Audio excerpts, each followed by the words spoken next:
வணக்கம் அன்புக்குரிய உறவுகளே.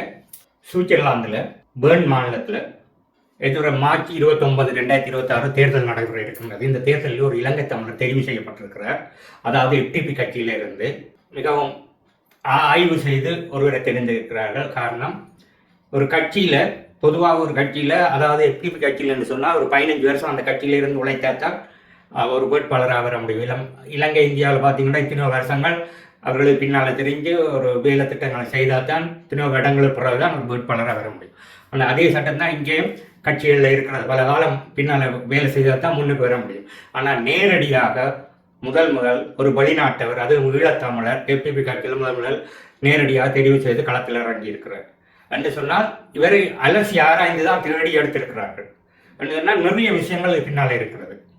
இவரை தெரிவு செய்வதற்கு நிறைய காரணங்கள் இருக்கிறது. அதாவது உலக இந்த FDP கட்சியானது ஒரு வர்த்தகர்களுக்கு உறுதுணையாக இருக்கக்கூடிய கட்சி. இவர் கிட்டத்தட்ட ஒரு 600க்கும் மேற்பட்ட உலக வர்த்தகர்களை ஒன்று சேர்த்திருக்கிறார் இந்த லாவோஸ் மாநாடு. அதுக்காக பாடுபட்டிருக்கிறார். அதை மாதிரி நிறைய விஷயங்கள் வர்த்தக ரீதியில் சுவிஸ் நாட்டில் பல விஷயங்களை செய்திருக்கிறார்.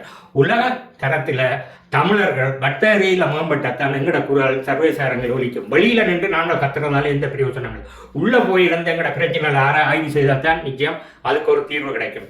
அதனால இந்த தேர்தலில் வெற்றி உள்ளே போகணும்னா நீங்கள் அனைவரும் நிச்சயம் வாக்களித்து, அதாவது பேர்ன் நகரத்தில் உள்ளவர்கள் உங்கள் நண்பர்களுக்கு சொல்லி அவர்களை வாக்களிக்க செய்து அவரை இந்த முறை வெற்றியடைய செய்தால் தொடர்ந்து பல நன்மைகள் கிடைக்கிறதுக்கு நிறைய வாய்ப்புகள் இருக்கின்றது.